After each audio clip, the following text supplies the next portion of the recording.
Okay, guys. So I wanted to go over convergence or divergence for specific partial sums, or even if you're just looking at, say this is our partial sum or our sequence, is what's the limit as n goes to infinity. So again, you have to think of what functions are dominating the whole fraction. So what functions increase faster?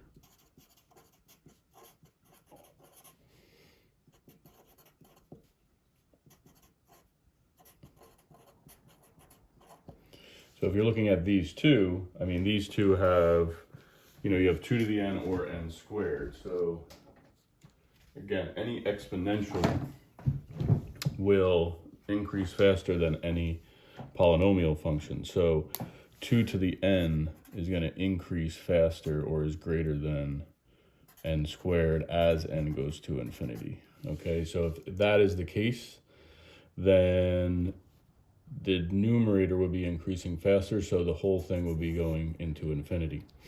So you would say this diverges. Another way you could think about it is top heavy, right? Is it top heavy or bottom heavy? This one is top heavy for the same reason as, 2 to the n is increasing faster than n squared. Okay, so that one would be diverges. On this one, which sequence converges to a limit? When they ask that question, they're looking for a finite number. Okay, so, you're looking for something that is not going to give you infinity in this situation. All right, so for 2 of these, you're going to get infinity. For 1, you're not, okay? And again, a couple things that we could do with the functions, we could rewrite them if you want to write it that way. And then I'll explain this last one as we go. So if you go from the other day, this is like geometric, okay? Again, we could go what we did up here, which one is dominating the function. And hopefully you guys know that 3 to the n is going to increase a lot faster than 2 to the n just because it's a bigger number. All right, so this one would be bottom heavy. This one would be top heavy. Another way you could think about it is if we go back to geometric, right? Geometric, 2/3 is less than 1, so that's okay, but 3/2 is greater than 1, so that's not. So this one would converge, and actually it converges to, since it's bottom heavy, right? We know bottom heavy converges to 0. Okay, so A converges to 0. B is going to diverge, because if you did the limit as n goes to infinity, we would get infinity, okay? And then this one I wanted to specifically go over with you guys because it's something that we have not really talked about too much in class at all, really, maybe a couple times. But what this states is that you're starting with n plus 1, and then you're going down, n times n minus 1, ... and so on, and you're multiplying until you get down to 1. On this, factorial just means, like, for example, just to go over 5 times 4 times 3 times 2 times 1. That's what factorial means, is you're multiplying. So here you're going to get n times n minus 1 times ... 3, 2, 1, right? So you could see here that things are going to cancel out, all right? And you can see, like, the whole n factorial, this whole thing is n factorial.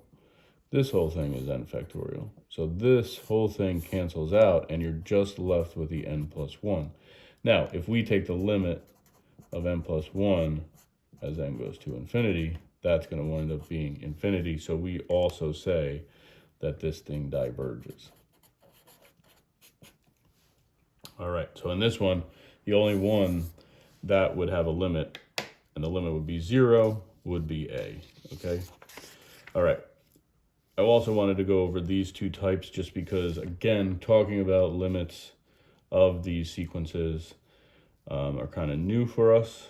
So, you know, it's just an idea of going back to limits and reviewing those topics, okay? Especially this one, because what happens here is this is kind of tough. Like, is it top heavy or bottom heavy or not, right? So in this situation, what you want to look at is, because they're both polynomials, is you're looking at, you know, basically what is your leading coefficients and what is the degree. So the degree on the top is 3, right? 2 plus 1 degree, right, is 3. Degree in the denominator is also 3.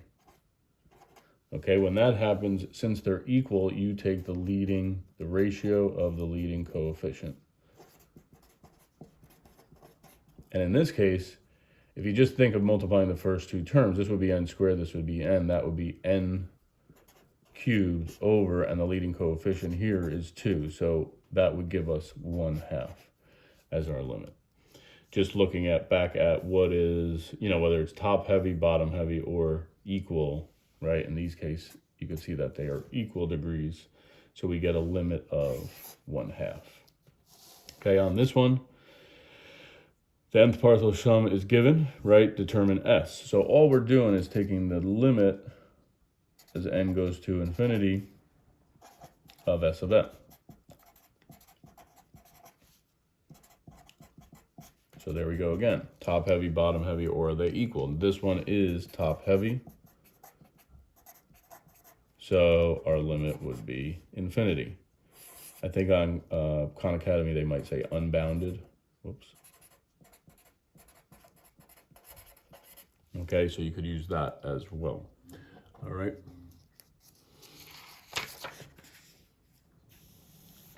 All right, let's talk about some more limits here. Okay.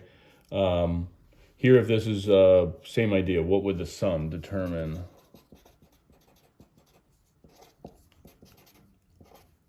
the sum s, right? So again, you're taking the limit as n goes to infinity of s sub n. So the limit as n goes to infinity of 6 minus 3 over n squared. So again, I wanted to go over some rules that we had.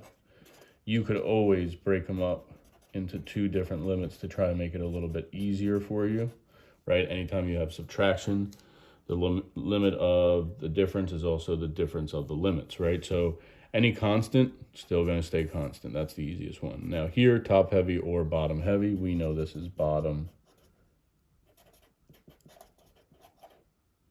heavy, so you get 0. So our limit would be 6. Hope that helps. All right, so now going into some series. Remember, series, right, is the sum of a sequence. Sequence. Okay. And in this case, you kind of want to figure out, like, what type of series do we have? And we only really have discussed geometric series in our class. And what I want to look for are two things. What is my first term,